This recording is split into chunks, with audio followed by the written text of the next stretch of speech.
जिस रीजन में charge electric force experience कर सकता है वहाँ पर इलेक्ट्रिक फील्ड होती है और इसे तीन तरह से रिप्रेजेंट किया जाता है। वेक्टर रिप्रेजेंटेशन के लिए इलेक्ट्रिक फील्ड इंटेंसिटी टर्म का उपयोग करते हैं। स्केलर रिप्रेजेंटेशन के लिए इलेक्ट्रिक पोटेंशियल का उपयोग करते हैं। ग्राफिकल रिप्रेजेंटेशन के लिए इलेक्ट्रिक लाइंस ऑफ फोर्स का उपयोग किया जाता है, जिसका कॉन्सेप्ट माइकल फैराडे ने दिया। लाइंस ऑफ फोर्स के जरिए हम इलेक्ट्रिक फील्ड को ग्राफिकली बहुत अच्छे से विजुलाइज कर पाते हैं।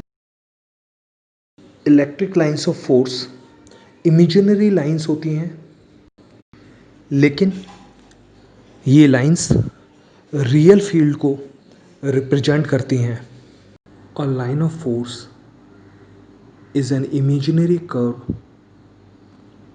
the tangent to which at a point gives the direction of intensity at that point, and number of lines of force per unit area normal to the surface surrounding that point gives the magnitude of intensity at that point.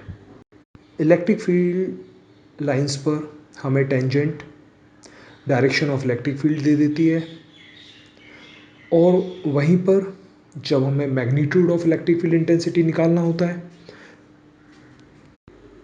तब total number of lines जो unit area से pass होती हैं वो हमें magnitude of electric field intensity दे देती हैं, जबकि ये area electric lines of force से परपेंडिकुलर होना चाहिए। जब unit area perpendicular to electric lines of force होता है तब उससे पास होने वाली टोटल लाइंस हमें magnitude of electric field intensity दे देती हैं। Electric lines of force usually start from positive charge and terminate on negative charge. Electric lines of force positive charge से ऑरिजिनेट होती हैं और नेगेटिव चार्ज पर टर्मिनेट होती हैं। किसी भी चार्ज से जितनी भी नंबर ऑफ लाइंस ऑरिजिनेट या टर्मिनेट होती हैं वो डायरेक्टली प्रोपोर्शनल होती हैं मैग्नीट्यूड ऑफ चार्ज के। जितना ज़्यादा चार्ज होगा उतनी ज़्यादा लाइंस वो चार्ज प्रोड्यूस करेगा। In this diagram charge at A has positive charge and charge at B has negative charge। इस डायग्राम में पॉइंट ए पर चार्ज पॉजिटिव है और पॉइंट बी पर चार्ज नेगेटिव है। चूँकि पॉइंट ए से ज़्यादा लाइन ऑरिजिनेट्स हो रही हैं इसलिए magnitude of charge A will be greater than magnitude of charge B. Lines of force can never cross each other, since if they cross each other at a point, intensity at that point will have two direction, which is not possible। दो electric lines of force एक दूसरे को intersect नहीं कर सकती, क्योंकि अगर वो इंटरसेक्ट करेंगी तो एट इंटरसेक्शन पॉइंट वो दो डायरेक्शन ऑफ इलेक्ट्रिक फील्ड देंगी और एक पॉइंट पर इलेक्ट्रिक फील्ड की दो डायरेक्शन नहीं हो सकती। It means two lines can never intersect each other. Electric lines of force can never be closed loops. Electric lines of force कभी भी क्लोज लूप में नहीं होती, क्योंकि किसी पर्टिकुलर चार्ज पर साइमल्टेनियसली लाइंस क्रिएट और टर्मिनेट एक साथ नहीं हो सकती, क्योंकि चार्ज का एक अपना पर्टिकुलर नेचर है, या तो लाइंस ऑरिजिनेट करेंगी वहाँ से या टर्मिनेट करेंगी। Electric lines of force are always perpendicular to equipotential surface.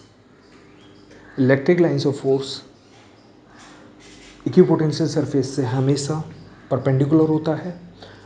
अगर electric lines of force perpendicular नहीं होगा इक्विपोटेंशियल सरफेस के, तब इलेक्ट्रिक फील्ड का एक नॉन ज़ीरो कंपोनेंट होगा जो कि अलोंग द इक्विपोटेंशियल सरफेस होगा, और इस non zero component of electric field की वजह से वहाँ पर वेरिंग पोटेंशियल होगा जो कि against the concept of equipotential है।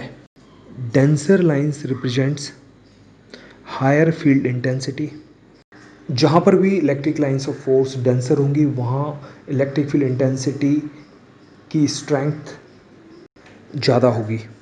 कंडक्टर के अंदर इलेक्ट्रिक फील्ड नहीं होती है, इसलिए कंडक्टर के अंदर कोई इलेक्ट्रिक लाइंस ऑफ फोर्स भी नहीं होती है। किसी पॉइंट पर यूनिट एरिया से जितनी electric lines of force pass होती हैं वो उस पॉइंट पर इलेक्ट्रिक फील्ड इंटेंसिटी के मैग्नीट्यूड को रिप्रेजेंट करती हैं। इसका मतलब ये हुआ कि क्राउडेड लाइंस ज़्यादा इंटेंसिटी को रिप्रेजेंट करेंगी, डिस्टेंट लाइंस कम इंटेंसिटी को रिप्रेजेंट करेंगी। अगर electric lines of force straight है यानी इलेक्ट्रिक फील्ड इंटेंसिटी की डायरेक्शन कहीं भी चेंज नहीं होती है। जब electric lines of force curve होंगी तब इलेक्ट्रिक फील्ड इंटेंसिटी की डायरेक्शन वेरी करेगी। डायग्राम ए में पैरेलल लाइंस के बीच का सेपरेशन कांस्टेंट नहीं है, इसलिए यहाँ पर इलेक्ट्रिक फील्ड इंटेंसिटी का मैग्नीट्यूड कांस्टेंट नहीं होगा। But electric lines of force straight हैं यानी डायरेक्शन चेंज नहीं हो रही है। यहाँ पर डायग्राम बी में सभी लाइन इक्वली स्पेस्ड हैं, इसका मतलब है कि मैग्नीट्यूड कांस्टेंट है, बट जो लाइंस हैं वो कर्व हैं, इस वजह से उनकी डायरेक्शन कांस्टेंट नहीं है, वो डिस्टेंस के साथ चेंज हो रही है। डायग्राम सी में ना तो लाइंस इक्वली स्पेस्ड हैं और ना ही स्ट्रेट हैं, इस वजह से ना तो उनका मैग्नीट्यूड कांस्टेंट है इंटेंसिटी का और ना ही इंटेंसिटी की डायरेक्शन कांस्टेंट है। डायग्राम डी में electric lines of force equally spaced है, इसलिए इसका मैग्नीट्यूड कांस्टेंट है और सभी लाइंस स्ट्रेट हैं एंड पैरेलल हैं। इट मीन्स डायरेक्शन इंटेंसिटी की कांस्टेंट है यानी फील्ड यूनिफॉर्म है। As a conclusion, electric lines of force की हेल्प से हम इलेक्ट्रिक फील्ड को बहुत ही कंफर्टेबली विजुलाइज कर सकते हैं। कहाँ पर फील्ड यूनिफॉर्म है, कहाँ नॉन यूनिफॉर्म है, कहाँ डायरेक्शन चेंज हो रही है, कहाँ सिर्फ मैग्नीट्यूड चेंज हो रहा है। Just by visualising electric lines of force हमें इलेक्ट्रिक फील्ड इंटेंसिटी की बहुत ही एग्जैक्ट इन्फॉर्मेशन मिल जाती है।